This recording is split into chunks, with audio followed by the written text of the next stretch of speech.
Hello friends, இன்றைக்கி என்ன பார்க்க போகிறோன்னா ஹோம்மேட் பன்னீர் கிரேவி தான் பார்க்க போகிறோம். நம்ம வீட்டிலே செஞ்ச பன்னீர் தான். ஸோ கண்டிப்பாக நீங்களுமே ட்ரை பண்ணி பாருங்கள், ரொம்ப டேஸ்ட்டாக இருக்கும். This video sponsored by எஜுகேஸ்ட்.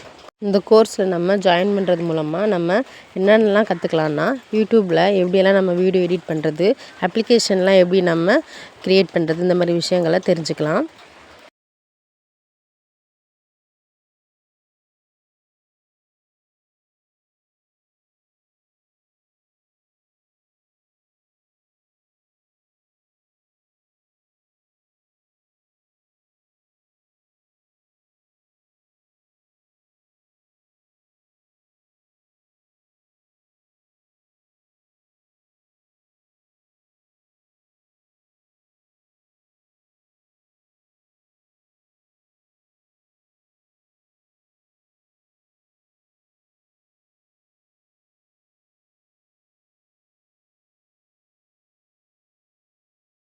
அதுக்கு என்னென்ன தேவைப்படும்னு பார்க்கலாம்.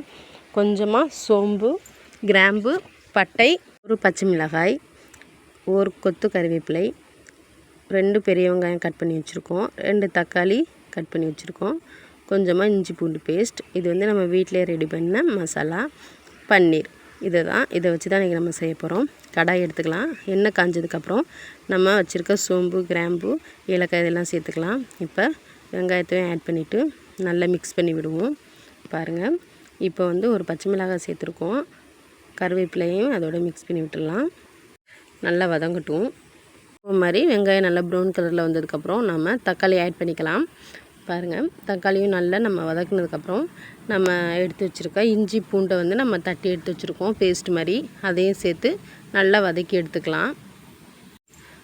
கொஞ்சம் அந்த பச்சை வாசனை போகிற அளவுக்கு நம்ம வதக்கி எடுத்துக்கிட்டோன்னா போதும்.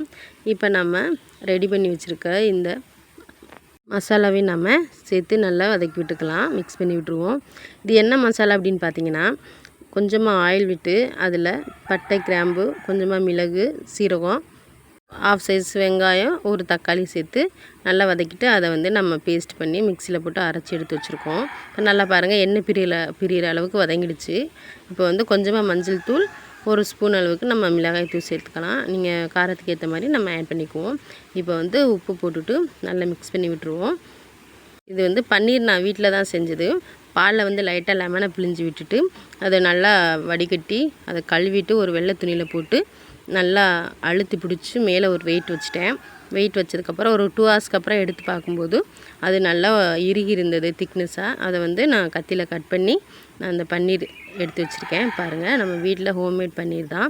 இப்போ அந்த மசாலா நல்லா எண்ணெய் பிரிஞ்சு வதங்கிடுச்சு. அந்த மசாலாவில் நம்ம அந்த பன்னீரை மிக்ஸ் பண்ணிக்கலாம்.